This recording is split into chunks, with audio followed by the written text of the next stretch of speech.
personas presas tan sencillos como no comen, y por eso es que estamos hoy en día hablando de muertos en las cárceles venezolanas, presos muertos por desnutrición, o sea, presos muertos por hambre. Esto es verdaderamente grave. También en un informe reciente determinamos que hay 15 adolescentes que están privados de libertad en estos recintos carcelarios por razones políticas. Y ya para cerrar, otra cifra que también es alarmante, que es hasta la fecha de hoy, en estos 93 sitios que monitorea Una Ventana a la Libertad, hubo 287 reclusos que se fugaron de los calabozos policiales donde estaban en 44 eventos diferentes. Es una situación verdaderamente alarmante a la que el Estado venezolano no le ha puesto ninguna solución, y el Ministerio para el Servicio Penitenciario, que es el responsable directo de velar por las personas privadas de libertad, dice que estos presos no les corresponden a ellos y no son su responsabilidad. Buenos días. Beatriz Carolina Girón, en representación del Observatorio Venezolano de Prisión. El 7 de septiembre de 2009 se denuncia por medio de los familiares el presunto asesinato del señor Francisco Dionel Guerrero Lares en la Penitenciaría General de Venezuela. Dicho caso se llevó ante esta comisión y ante el Comité contra la Tortura de Naciones Unidas, organismo que emitió decisión el 15 de mayo y hasta la fecha no hay respuesta del Estado. El 9 de marzo del 2017 se encontraron restos humanos cerca de la puerta número 1 de la penitenciaría, la cual había sido desalojada el 28 de octubre de 2016 respondiendo a un plan de pacificación de la ministra Iris Varela. En total se conoció que habían 15 cadáveres, presumiéndose la existencia de más. Hasta la fecha todo se encuentra paralizado, incluyendo el compromiso de los fiscales del Ministerio Público de coordinar las investigaciones para identificar los restos humanos. El 16 de agosto del 2017, 39 reclusos fueron asesinados en el Centro de Detención Judicial del Estado Amazonas, la mayoría bajo la modalidad de ejecución, donde se usaron armas de guerra, granadas y bombas lacrimógenas, según versión de los internos sobrevivientes y familiares que se encontraban dentro del recinto. Los órganos armados del Estado que actuaron en la masacre operaron con el propósito de causar la mayor cantidad de víctimas. Hasta la fecha, ningún sobreviviente ha sido llamado a declarar ni por parte de la Defensoría del Pueblo, ni por el Ministerio Público, ni por juzgado alguno. El caso sigue abierto y los responsables sin ser detenidos, lo que demuestra una política de Estado que parece favorecer estos sanguinarios hechos. El 28 de marzo del 2018 fueron asesinadas 69 personas en los calabozos de la Policía del Estado Carabobo en Valencia, de los cuales 67 eran detenidos y 2 eran mujeres que se encontraban pernoctando en dichos calabozos.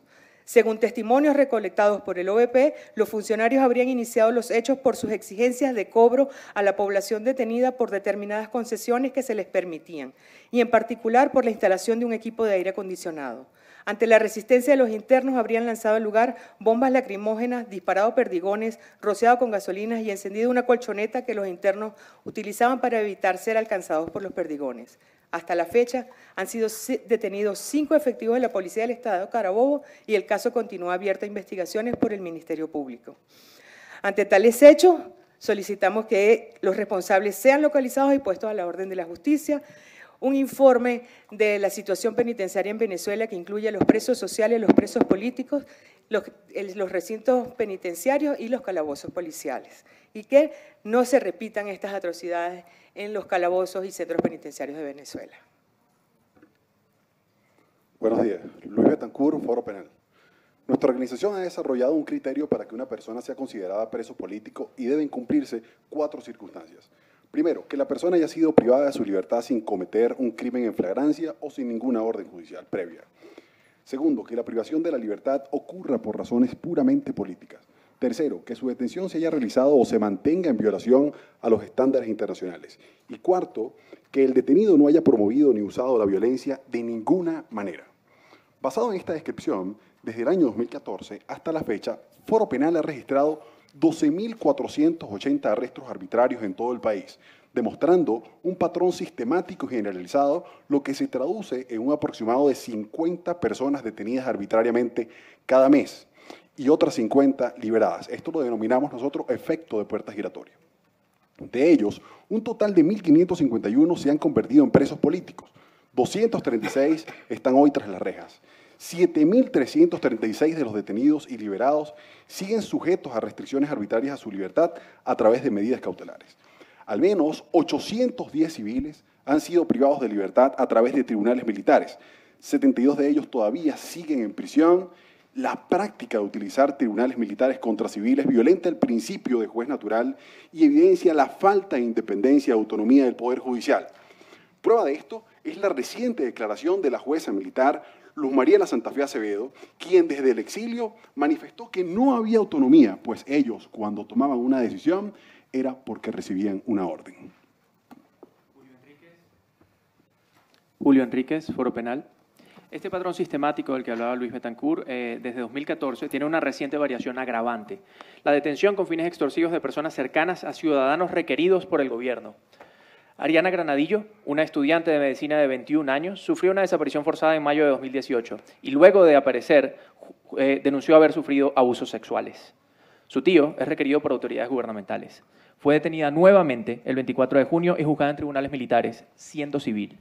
El pasado 20 de mayo, el médico José Alberto Marulanda fue detenido solo por su vínculo con su pareja sentimental. Fue torturado, recibiendo golpes en sus manos, que las deformaron al punto de que es improbable que pueda seguir ejerciendo como cirujano. Las torturas son comúnmente sufridas por los detenidos por motivos políticos. Ejemplo de esto es el caso de Carlos Aristimuño, hoy preso, cuyos dientes fueron fracturados y se le ha negado tratamiento médico. Los defensores de derechos humanos que denuncian esto son sistemáticamente criminalizados. Los abogados de Foro Penal, Óscar Ríos y Orlando González, fueron detenidos arbitrariamente el marzo pasado y, aunque están en libertad bajo medidas cautelares, su juicio activo representa un riesgo inminente de perder su libertad en cualquier momento. Hay un ensañamiento contra nuestro director, Alfredo Romero, quien ha sido mencionado con amenazas y difamaciones en más de 120 ocasiones por parte de Diosdado Cabello en un programa de televisión del Estado. En uno de los incidentes más recientes, el ministro Jorge Rodríguez criminalizó el simple hecho de denunciar que el arresto de una ciudadana tuvo lugar, violando además la presunción de inocencia de la detenida. Solicitamos a esta comisión que exhorte al gobierno de Venezuela a cesar la criminalización contra nuestro director ejecutivo y contra todos los defensores de derechos humanos. Génesis Dávila defiende Venezuela. En la década de los 50, todos se rendían a los pies del helicoide.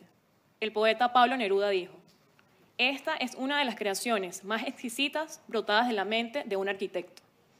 Salvador Dalí mostró interés en ofrecer su arte para decorar lo que sería el más moderno de los centros comerciales.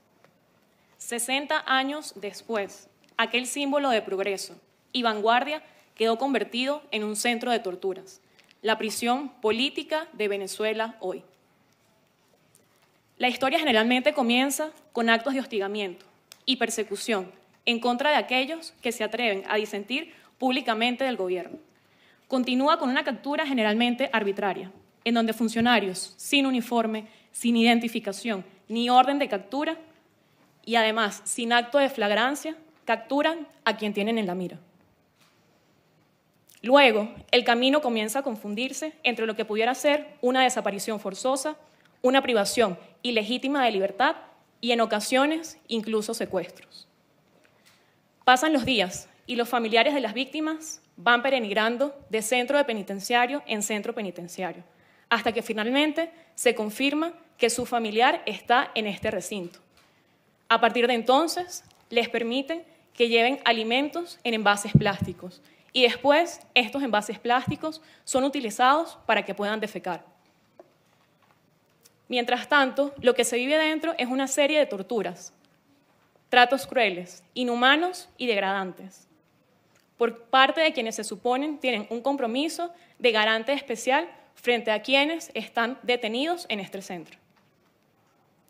En las peticiones presentadas ante esta comisión se han denunciado actos como choques eléctricos en genitales, simulación de mutilaciones, golpes con bates forrados de goma, fracturas e incluso guindan a las personas por horas hasta que sienten que sus brazos o extremidades se van a desprender. Lo anterior, más el hacinamiento, la presencia de menores de edad detenidos, la existencia de presos con boleta de excarcelación e incluso personas privadas de libertad sin haber sido nunca presentadas ante el tribunal, este año motivaron 2 manifestaciones. Esto intentó ser disfrazado con beneficios procesales, pero ¿acaso es un beneficio procesal que se libere a alguien que ya tenía una boleta de excarcelación. En este sentido, las organizaciones acá presentes y en vista de todo lo anterior mencionado por cada uno de nosotros, solicitamos que se liberen a los presos políticos en Venezuela, se haga de conocimiento público la cifra de civiles procesados en tribunales militares, que los calabozos policiales del país dejen de ser centros de detención permanente, que se cumplan las reglas mínimas de Naciones Unidas, que se investiguen las violaciones de derechos humanos ocurridas en las cárceles y se haga justicia, que el Estado venezolano permita la visita de la Comisión Interamericana de Derechos Humanos para monitorear estas situaciones y que la CIDH mantenga el seguimiento de la situación de las personas privadas de libertad en Venezuela mediante la elaboración de informes, la exigencia de información al Estado venezolano sobre el cumplimiento de sus obligaciones, el análisis de peticiones y además la emisión de medidas de protección. Gracias. Muchas gracias por su presentación. Doy la palabra al Estado de Venezuela también hasta por 15 minutos. Muchas gracias, comisionado, a la organización, a la sociedad civil, también saludarla que nos acompaña. Nosotros vamos, permítame hacer una muy breve referencia a la situación general de la situación penitenciaria, tomando en cuenta que el interés especial de la comisión en esta audiencia es aquella relacionada con la situación política que ocurre en nuestro país. En Venezuela se ha producido una importante transformación del sistema penitenciario en el país. La Comisión incluso lo ha reconocido en el trámite de medidas provisionales que tenemos ante la Corte Interamericana. Venezuela ha podido retomar el control del 98% de los establecimientos penitenciarios para adultos, el 100% de los establecimientos penitenciarios para mujeres y el 100% de los establecimientos penitenciarios para adolescentes. Hay control del Estado en todos esos establecimientos y se desarrolla el nuevo régimen penitenciario que favorece el respeto y garantía de los derechos humanos. En relación con los centros de detención preventiva, nuestro gobierno lo ha reconocido en diversas ocasiones, sigue siendo un desafío para nuestro país los centros de detención que están a cargo de las gobernaciones, de las alcaldías de nuestro país, y es un tema de especial preocupación que está siendo atendido por cada una de nuestras instituciones. Dicho eso, sí quisiera referirme ahora a la situación política, que es el especial interés de la Comisión durante esta audiencia. Recordando que en Venezuela la violencia, el uso de la violencia, ha sido una práctica reiterada por sectores de la oposición nacional durante los últimos años. En el año 2002 se ejecutó un golpe de Estado contra el presidente Hugo Chávez, hubo 19 personas fallecidas producto de ese golpe de Estado. En el año 2004 se puso una bomba al vehículo, la camioneta, donde se trasladaba el fiscal del Ministerio Público que investigaba los hechos de abril de 2002. En el año 2013 se hizo un llamado de desconocimiento de los resultados electorales que causaron 11 personas fallecidas. La mayoría de ellas se encontraban celebrando el triunfo del presidente Nicolás Maduro en las calles. En el año 2014 se produjo el llamado a la salida que ocasionó al menos 43 personas fallecidas durante ese periodo. Igualmente, en el año 2017 tuvimos más de 4 meses de acciones de violencia que generaron un saldo de más de 100 personas fallecidas, importantes daños a la infraestructura pública y privada de nuestro país. Más recientemente, a principios del mes de agosto, se produjo el magnicidio frustrado del presidente de la República y de altas autoridades del Estado. Se hizo uso de drones explosivos para atentar contra la vida del presidente, la vida de las altas autoridades e incluso del cuerpo diplomático que se encontraba presente en esa actividad militar. Y por supuesto, del año 2014 al 2018 nuestro país ha sido víctima de diversos intentos de golpes de Estado y de acciones armadas, desde el conocido Golpe Azul, que estuvo liderizado por funcionarios de la Fuerza Armada, asalto a instalaciones militares, operaciones de igual naturaleza para impedir las elecciones del 20 de mayo. Adelante. Incluso medios de comunicación internacionales reconocen que esas iniciativas están en marcha y que funcionarios del gobierno de este país en el cual nos encontramos han hecho contacto con militares venezolanos para planificar atentados contra la democracia, contra la institucionalidad, que no generarían otra cosa sino un escenario de violencia que se extendería mucho más allá de nuestra frontera y que estoy seguro que nadie desea en esta sesión. Igualmente, esa violencia ha tenido expresiones de gran intensidad. Con los años se incrementa la violencia que se ejecuta contra los funcionarios de seguridad, contra los ciudadanos que no participan en esas acciones de violencia. Desde la Comisión para la Verdad que se instaló en la Asamblea Nacional Constituyente, se ha venido haciendo un trabajo de ir documentando cada uno de esos testimonios, cada uno de esos casos, y esperamos poder pronto presentar al país un informe que dé cuenta de manera específica con todos esos episodios de violencia, incluyendo, por supuesto, todo el año 2018. En ese sentido, nosotros queremos decir que las personas que están detenidas en Venezuela por participar en estos hechos están privadas de libertad por la comisión de delitos que están previstos en el ordenamiento jurídico nacional e internacional. Se han presentado en esta comisión en el mundo unas supuestas listas de presos políticos para señalar situaciones de supuesta vulneración de derechos humanos. Pero cuando usted revisa en detalle esos listados que se hacen públicos, se consigue, por ejemplo, funcionarios policiales que fueron condenados por homicidio cometidos en el ejercicio de sus funciones. A esa persona se le da la categoría de preso político en nuestro país. A las personas que están condenadas por haber puesto la bomba contra el fiscal del Ministerio Público, Danilo Anderson, que investigaba el golpe de abril del 2002, a esa persona las llaman presos políticos. Personas condenadas por atentar contra particulares, contra funcionarios públicos y organismos de seguridad nacional. Frente a ese escenario, nosotros hemos puesto en marcha diversas acciones a favor de la reconciliación y la paz. El Estado venezolano, el gobierno nacional, es el principal interesado en que en Venezuela existan condiciones de paz que permitan el progreso económico de nuestro país. Desde el año 2007, cuando el presidente Hugo Chávez dictó una ley de amnistía, más recientemente el presidente Nicolás Maduro ha insistido en la instalación de una mesa de diálogo que llegó a su punto más alto con el apoyo del gobierno de República Dominicana y que, como confirma los acompañantes internacionales, se vio frustrada de llegar a un acuerdo que ya había sido alcanzado producto de una decisión tomada a última hora por algunos de los participantes en esa mesa de diálogo. Igualmente se ha puesto en funcionamiento una comisión de la verdad para investigar cada uno de estos hechos, hacer recomendaciones, adoptar medidas a favor de la reconciliación y la paz, e incluso en el mes de mayo, luego de las elecciones presidenciales, el presidente hizo público su deseo de insistir por un camino de reconciliación, de reencuentro y de paz entre los venezolanos y las venezolanas. En ese marco, durante el año 2017 y durante el año 2018, desde la Comisión para la Verdad se ha venido revisando la situación de un conjunto de personas que se encuentran privadas de libertad en nuestro país. Es importante recordar que, de acuerdo a la ley que le sirve de fundamento, esa comisión tiene competencia para realizar recomendaciones vinculantes a los órganos del sistema de justicia, un poco inspirado en la experiencia de la Comisión de Paz y Reconciliación de Sudáfrica, que tuvo amplias facultades en su momento. Bueno, copiando un poco ese modelo, se le ha otorgado a nuestra comisión facultad para realizar recomendaciones al sistema de justicia en torno a la situación de personas o todo aquello que pueda contribuir a la paz, al reencuentro entre los venezolanos y las venezolanas.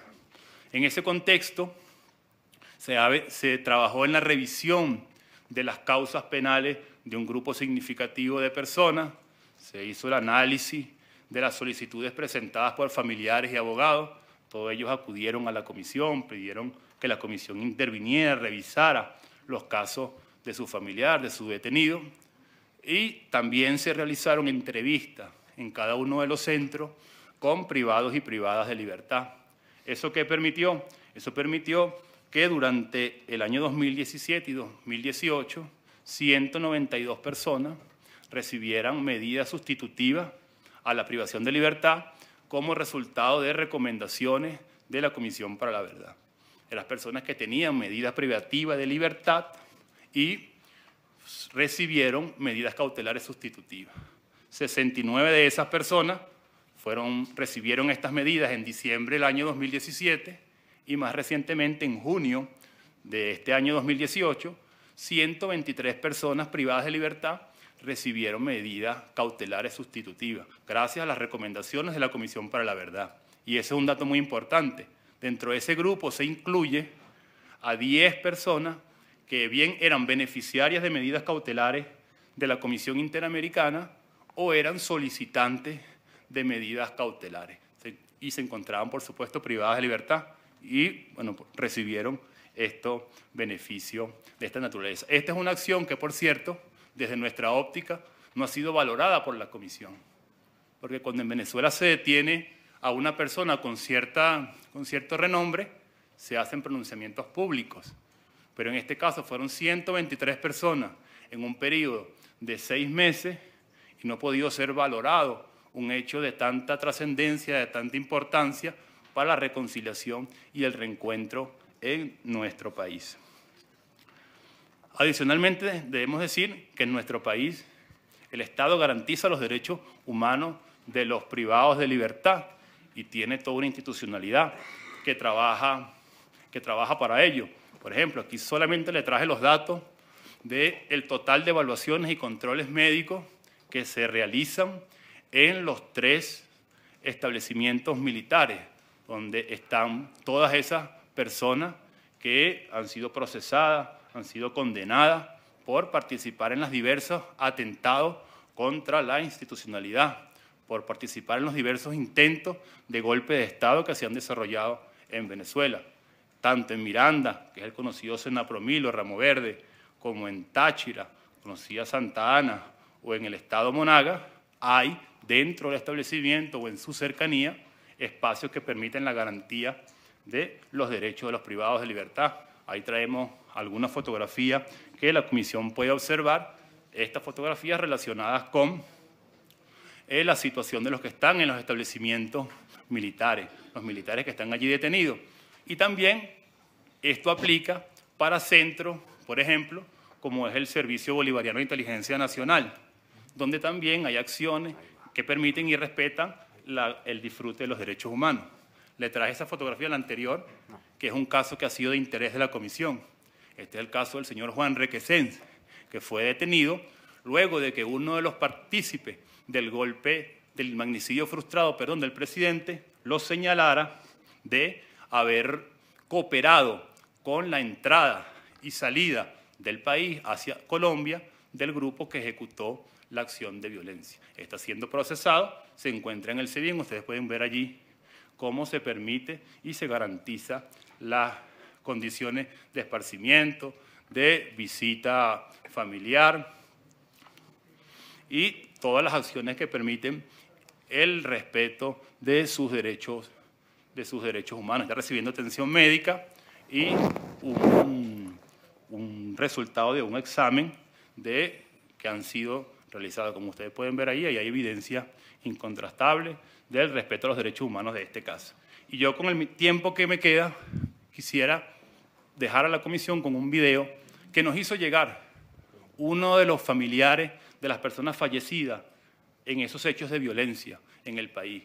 Y nos lo hizo llegar en el momento que estábamos evaluando el otorgamiento de medidas a personas en el marco de la Comisión de la Verdad, y que es muy importante, muy pertinente para este tema que estamos tocando el día de hoy. Con el video terminamos nuestra intervención. Mi nombre es Zoraida Bravo, soy la madre del capitán Guardia Nacional Ranzo Armento Bracho Bravo, asesinado el 12 de marzo del 2014 en la ciudad de Valencia por grupos terroristas.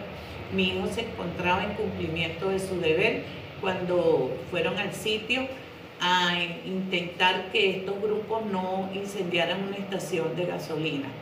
Ahí fueron recibidos a tiro, dando como resultado que mataron a mi hijo.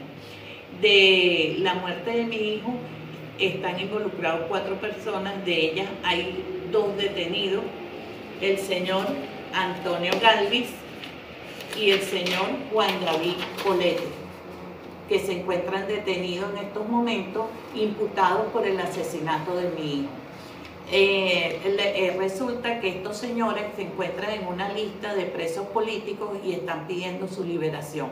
Yo le pido, le exijo a la justicia de mi país, al Ministerio Público, que estos imputados sean juzgados por homicidio, por el asesinato de mi hijo. Pido que se haga justicia y que no quede impune la muerte de mi hijo. Un poco ejemplificando lo que decíamos, cómo se incluyen dentro de esa categoría a personas señaladas de delitos tan graves. Y por cierto, valga destacar que esa organización nos ha comunicado que al menos en 3 ocasiones ha pedido audiencia para poder comparecer ante esta comisión y no le han podido ser concedidas, ¿no? Muchas gracias. Muchas gracias. La presentación del Estado de Venezuela. Iniciando la participación aquí en la mesa, doy en primer lugar la palabra al comisionado Joel Hernández, que es relator para los derechos de las personas privadas de libertad. Adelante, Joel. Gracias, presidente. Tengo que empezar por agradecer a ambas partes por haber acudido a esta invitación de la Comisión Interamericana para celebrar esta audiencia de oficio. El tema de las personas privadas de libertad en el contexto de la actual crisis política en Venezuela es un tema de particular atención e interés para la Comisión. Y las informaciones que ustedes aquí nos han proporcionado nos ayudan muchísimo para tener una idea más completa sobre esta situación. A la relatoría le preocupa la situación que guardan todas las personas privadas de la libertad. Es el grupo poblacional más invisible. Pareciera ser que cuando las personas se encuentran en recintos penitenciarios, han quedado borradas de la sociedad. Su situación personal pasa desapercibida a la luz de la opinión pública y muchas veces también de gobernantes y políticos. Es muy difícil que se hagan campañas políticas, por ejemplo, con una bandera de derechos para las personas privadas de la libertad. Pero las personas privadas de la libertad no están privadas de sus derechos humanos. Por lo mismo, yo encomio la labor de todas las organizaciones de la sociedad civil que trabajan con las personas privadas de la libertad, porque es una labor altamente altruista y humanitaria. No entran ustedes a considerar cuáles son las razones por las cuales una persona se encuentra detenida. Eso es un tema que pasa en segundo lugar, porque lo que se privilegia es el estado de detención y el proceso judicial que se lleva a esas personas. Tienen ustedes mi reconocimiento por la labor altruista que realizan. Los encomio a seguir trabajando y a seguir haciendo visible esta situación a los ojos de Venezuela y obviamente también del mundo en general. Respecto a la presentación que acaba de realizar el distinguido representante del Estado venezolano, me surge a mí una duda de manera muy natural. Ha hecho una explicación muy completa de cuáles han sido las motivaciones que ha tenido el Estado venezolano para accionar la justicia en ciertos casos que nos ha ejemplificado. Pero aquí la pregunta de fondo es, ¿cuál es el tratamiento que están recibiendo estas personas, este grupo que usted ha identificado, ¿sí?, dentro de los penales? Y además, ¿cuál es el debido proceso legal que se está llevando a cabo en las causas penales?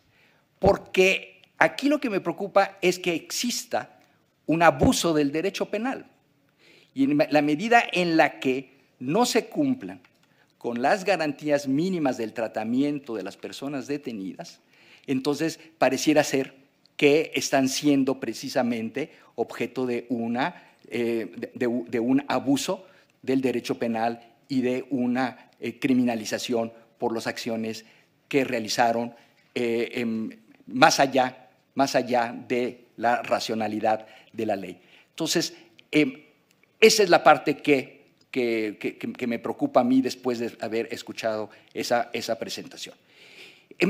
Sabe muy bien el representante del Estado y todos los aquí presentes que existe una invitación que existe una apertura de la Comisión para poder ir a Venezuela y obviamente la Relatoría de Personas Privadas de la Libertad tiene un interés especial en poder visitar los centros de detención.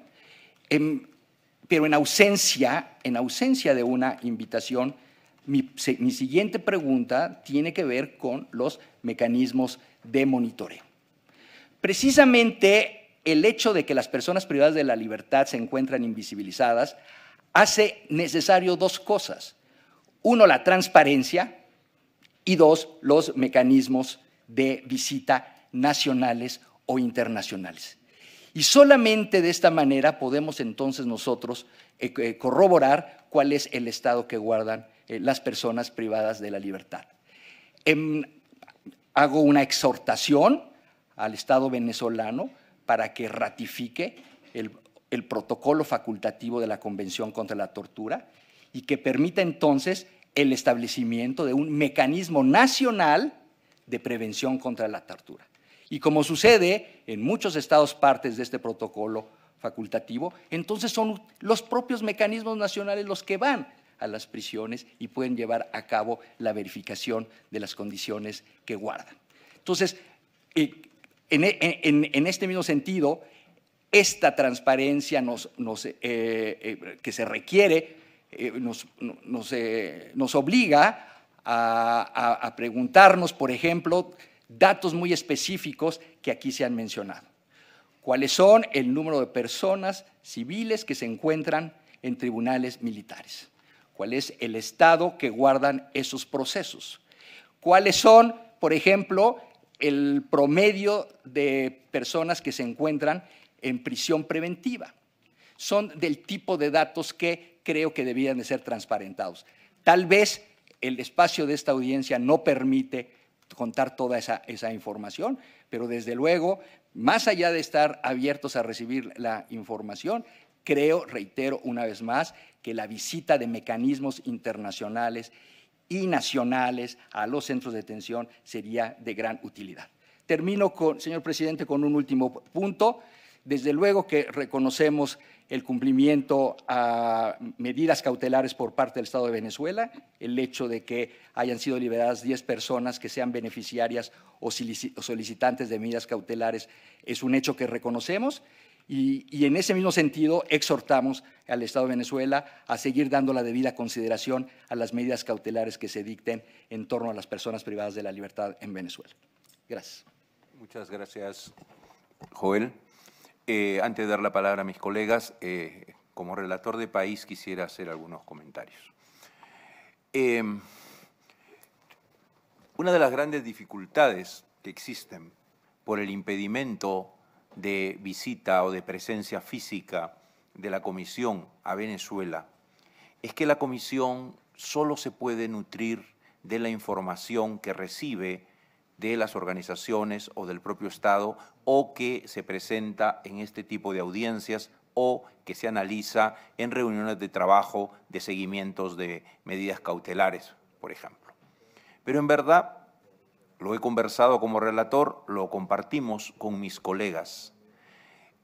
Es muy constante esta situación que en el caso de Venezuela, pues recibimos informaciones de parte de quienes denuncian violaciones a los derechos humanos, recibimos respuestas del Estado y muchas veces hay dos mundos, hay dos realidades totalmente distintas y el hecho de que la Comisión no pueda visitar el país hace, sin duda, que la Comisión, y creo que la opinión pública también, se sienta mucho más convencida de que la verdad, por más que seguramente nunca será 100% de ningún lado, esté mucho más del lado de las denuncias que llegan a la Comisión.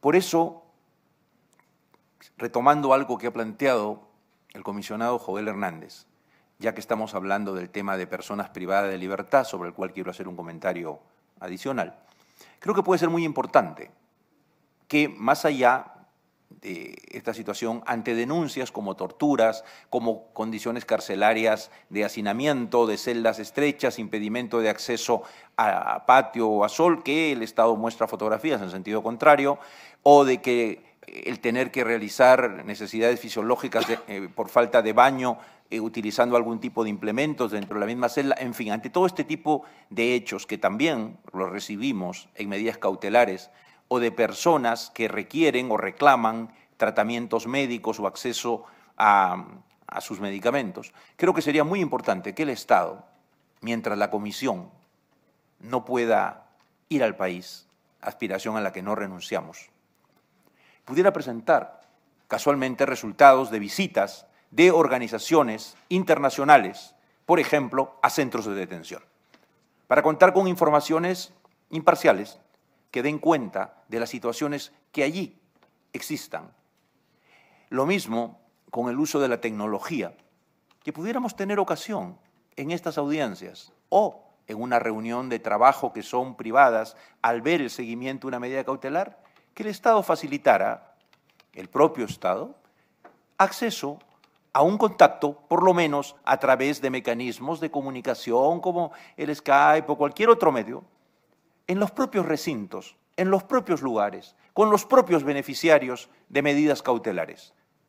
Ya que nosotros no podemos ir, ni ellos pueden venir, en todo caso, que podamos verlos, que puedan conversar y mostrar allí las condiciones reales de detención.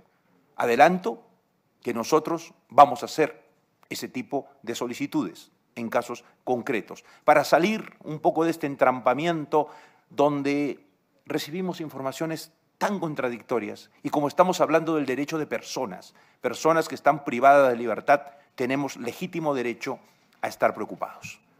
Y por último, quisiera que la representación del Estado nos explicara, ilustre a la audiencia y a la Comisión, por supuesto, también, cuáles son los criterios para calificar el lugar de detención donde es colocada una persona. Es decir, hay centros militares, está también el helicoide. Honestamente no sé si la detención en el SEBIN es lo mismo o es una detención diferente. ¿Cuál es la naturaleza de la detención en el SEBIN? ¿De qué depende? ¿Cómo se realiza esta clasificación, esta asignación de personas en distintas categorías de centros penitenciarios? También esta referencia frente al uso prolongado de prisiones preventivas en establecimientos policiales que hay frente a ello, porque creo que es muy importante que todos tengamos un poco claro cuáles son esos criterios. Y lo más importante, si en determinados centros de detención, sea militares, o sea el helicoide, o sea de organizaciones de control político o investigación política como el SEBIN, se garantiza la continuidad, el normal desarrollo de los procesos a los que las personas privadas de libertad tienen derecho. Doy la palabra, comisionada Antonia. Sí, seguro que sí. ¿Ahí se escucha? Sí. Sí. Gracias, presidente. Yo la verdad es que tengo una pregunta muy puntual. Los peticionarios en algún momento mencionaron la existencia de menores de edad que también están detenidos. Quisiera preguntarle tanto a los peticionarios como al Estado información sobre la situación de menores de edad detenidos, si están en centros especiales para menores de edad o si están mezclados con población adulta. ¿Cuál es la situación concreta de ese tema? Nada más, gracias. El relator especial para la libertad de expresión. Gracias, comisionado. Buenos días a la representación de la sociedad civil y al representante del Estado. Sí, dos aspectos. Uno tiene que ver con algo que mencionaba el comisionado Hernández y tiene que ver con la falta de supervisión externa, ¿no? Yo creo que la representación de la sociedad civil ha planteado una serie de informaciones y de números que forman una cantidad de casos sorprendente: 12.480 arrestos arbitrarios, 1.551 presos políticos, 810 casos procesados por los tribunales militares, 500 calabozos, policiales transformados en lugares de prisión preventiva extenso.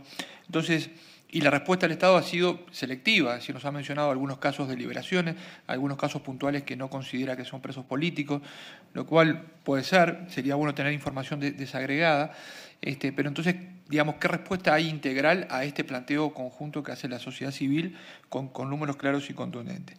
Y lo segundo, algo que estamos viendo también en las informaciones que recibimos a través de pedidos de medidas cautelares y demás, y es esa práctica que la sociedad civil ha mencionado y que me gustaría que el Estado tuviera una respuesta a la desaparición de personas que por manifestarse, por expresarse, por manifestar oposición al gobierno o por hacer alguna acción de protesta, etcétera, una desaparición a manos de los servicios de inteligencia, SEBIN, etcétera, la aparición muchos días después, los familiares tienen que hacer un recorrido para ver dónde se encuentran, y, digamos, finalmente el levantamiento de cargos para justificar una prisión preventiva. Y en ese sentido también manifestar, digamos, mi preocupación porque se está naturalizando, al parecer, en Venezuela, el uso de la prisión preventiva, que tiene unos parámetros, como se sabe, el sistema interamericano tiene estándares muy claros del uso restrictivo para, bueno, asegurar que no se sustraiga una persona, etcétera, pero, digamos, la relatoría ha visto casos de personas que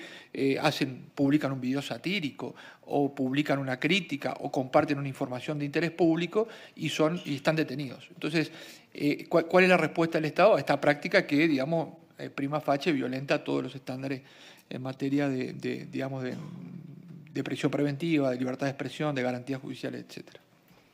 Muchas gracias. Finalmente, la secretaria ejecutiva adjunta, María Claudia Pulido. Gracias, comisionado.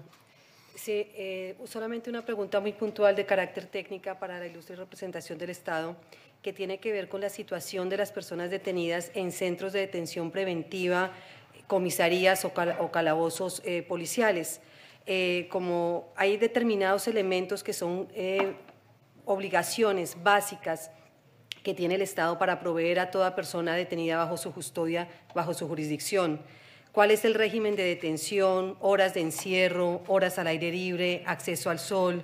¿Cuál es el régimen de visitas que tienen, atención médica, alimentación? Si tienen acceso a actividades de trabajo, a actividades educativas. ¿Cuáles son esas condiciones mínimas que se le están dando a esta población, a la que, complementando la pregunta del comisionado Hernández, sería muy importante conocer de qué población se está hablando desde la perspectiva del Estado? Muchas gracias.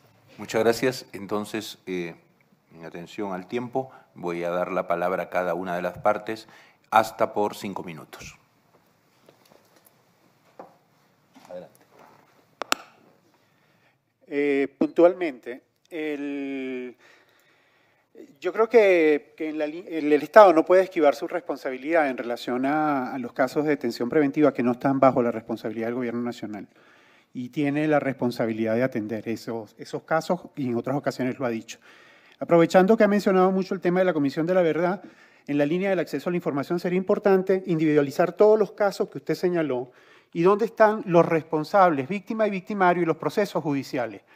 Porque de acuerdo a información que nosotros tenemos, hay omisión en relación a, por ejemplo, los casos del año 2012. Entonces creo que ahí sería interesante aprovechar su papel en la Comisión de la Verdad para transparentar buena parte de la información en relación a todos esos casos y saber que efectivamente qué naturaleza tienen. Sí, yo brevemente, en respondiendo a la pregunta de los menores de edad, nosotros acabamos de terminar en un informe en 93 centros que monitoreamos 15 menores de edad detenidos en lugares también donde están adultos, donde están todos juntos sin ningún tipo de diferenciación. Inclusive hay en algunos sitios donde las mujeres también están juntos con los hombres sin ningún tipo de diferenciación. Y tomando en cuenta lo que preguntaba la secretaria adjunta de las actividades que se realizan en los centros de detención, no puede haber ningún tipo de actividad porque no hay espacio ni siquiera para tomar el sol. O sea, no hay espacio para nada. En un salón donde caben 10 personas podemos tener 200 o 300 personas. Entonces no puede haber ninguna actividad para nada. Hay turnos entre las personas para dormir unos un rato en el piso y los otros estar parados. Mientras unos duermen 2 horas, los otros 2 están parados y así se van turnando. No hay comida, no hay ningún tipo de actividad, no hay trabajo, no hay nada. Y el Estado lo reconoce ahorita, hace un año en Uruguay también reconoció, dijo que era verdad que eso pasaba, pero ha transcurrido un año y todavía no han hecho nada.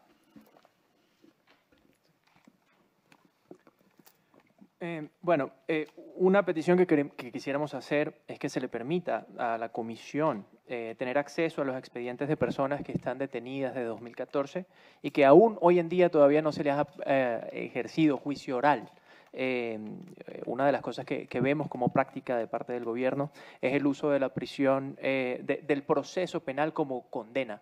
Mantienen a las personas detenidas y difieren las audiencias con la finalidad de nunca llegar a la fase de juicio y dejar a las personas detenidas durante años en violación flagrante no solo de los estándares internacionales, sino de la situación local. Queremos también traer a colación un comentario con relación a lo dicho por el comisionado Joel Hernández, que entre los 1.551 presos políticos sí nos interesa muchísimo el motivo de detención, pues bajo los estándares internacionales nos parece que hay entre los motivos de detención realmente hay una motivación política y no la búsqueda de resolver una situación criminal. Y también en respuesta a uno de los comentarios hechos por el gobierno, en relación a que no se ha dado al gobierno venezolano reconocimiento por el otorgar medidas cautelares a un número de 100 y tantas personas en un periodo de 6 meses, nosotros estamos resaltando que desde 2014 hasta 2018 se han emitido 7.336 medidas cautelares contra personas privadas de libertad por motivación política y realmente lo que están haciendo es etiquetando un grupo específico para seguir actuando bajo el mismo patrón sistemático de conducta de persecución política. Primero quiero mencionar que me parece bastante reconocible para el Estado venezolano que admitan que existe un control sobre el 80% de las cárceles, porque además esto es una admisión también de que todas las violaciones de derechos humanos que ocurren en la cárcel son atribuibles al Estado venezolano. En segundo lugar, ¿qué tal si en vez de mostrar las fotos de Requesens supuestamente recibiendo atención médica, no se muestran las fotos del mismo diputado con su ropa llena de heces después de haber sido forzado a declarar en su propia contra? En tercer lugar, respecto a los funcionarios policiales que se les catalogan como presos políticos. ¿Qué pasa con los funcionarios Mavares y Andrade de la Policía Municipal de Chacao que están privados de libertad con boleta de excarcelación desde hace más de un año? Y además, respecto a los beneficios procesales. ¿Acaso se puede considerar un beneficio procesal que se le dé libertad a alguien que tiene una boleta de excarcelación? ¿Se puede considerar un beneficio procesal que se traslade a alguien a un centro de atención médica cuando incluso tiene una medida cautelar otorgada por esta comisión para que se respete su integridad personal? ¿Se puede considerar un beneficio procesal que se deje en libertad a alguien que estuvo privado de libertad por casi un año sin nunca haber sido presentado ante un tribunal? Gracias. Muchas gracias. Y ahora la intervención del Estado también hasta 5 minutos. Gracias, comisionado. Efectivamente hay temas que, como bien lo señaló el comisionado Joel Hernández y relator, cito sus palabras, el espacio no lo permite poder abordarlos a profundidad.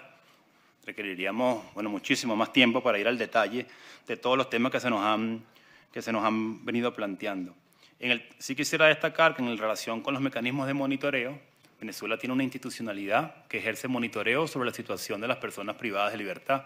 El Ministerio Público tiene fiscales especializados en la materia, tenemos la Defensoría del Pueblo que hace seguimiento a la situación de los privados de libertad y además hemos creado la Comisión Nacional de Prevención de la Tortura, que es una comisión de amplio alcance que hace seguimiento y supervisión a la situación de las personas privadas de libertad en nuestro país, ¿no? Cuando se nos habla de las visitas y de monitoreo internacional, quisiéramos recordar, ya lo hicimos en la otra audiencia, nuestro gobierno ha extendido una invitación para que la señora Alta Comisionada de Naciones Unidas para los Derechos Humanos pueda ir a Venezuela. Nosotros estamos convencidos que la Alta Comisionada puede hacer un análisis objetivo, imparcial, no selectivo del tema de los derechos humanos en nuestro país, que dista mucho del enfoque que tuvo el anterior alto comisionado, que se caracterizó por la politización del tema de derechos humanos en relación